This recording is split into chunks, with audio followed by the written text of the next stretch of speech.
હાલ થેલીનું દૂધ ખાનારા લોકો માટે એક દુઃખદ સમાચાર સામે આવી રહ્યા છે। દૂધ ખરીદ્યા પછી તેને ઉકાળવાની આપણી આદત છે। જ્યારે અમને ગાય અને ભેંસનું દૂધ સીધું મળતું હતું અને હવે જ્યારે અમને પેકેજ્ડ દૂધ મળે છે ત્યારે પણ બંને પરિસ્થિતિઓમાં આપણે દૂધ ગરમ કરીએ છીએ અને પછી જ તેનો ઉપયોગ કરીએ છીએ। પરંતુ જો આપણે તેને વૈજ્ઞાનિક દૃષ્ટિકોણથી જોઈએ તો શું આવું કરવું યોગ્ય છે? તો નિષ્ણાતોને મતે આવું કરવું બિલકુલ યોગ્ય નથી। પેકેટમાં આવતા દૂધ પર પેસ્ચરાઇઝ્ડ ટોન અથવા તો EHT લેબલ હોય છે અને આ પ્રકારના દૂધને પહેલાં ઊંચા તાપમાને ગરમ કરવામાં આવે છે અને પછી તેને ઠંડુ કરીને પેકેટમાં સીલ કરવામાં આવે છે। તો પ્રશ્ન એ થશે કે જો તે એકવાર ગરમ થઈ જાય તો ફરીથી શા માટે કરવું જોઈએ?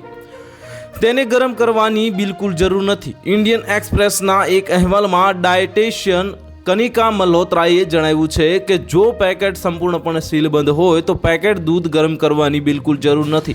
જો તમે દૂધ ખરીદીને ફ્રીઝરમાં રાખો છો તો પણ જો પેકેટ ખરાબ ન હોય તો તેને ગરમ કરવાની જરૂર નથી।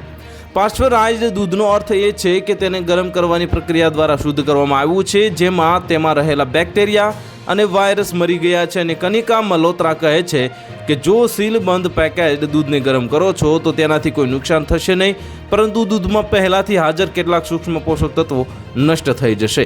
તો હાલ માટે આટલું જ। મળીશું નવી અપડેટ સાથે। જો તમને અમારા વિડીયો પસંદ આવતા હોય તો વિડીયોને લાઇક કરી દેજો, ચેનલને સબસ્ક્રાઇબ કરી બાજુમાં આવેલા બેલ આઇકનને દબાવી દો જેથી તમને આવા સમાચારની અપડેટ મળતી રહે।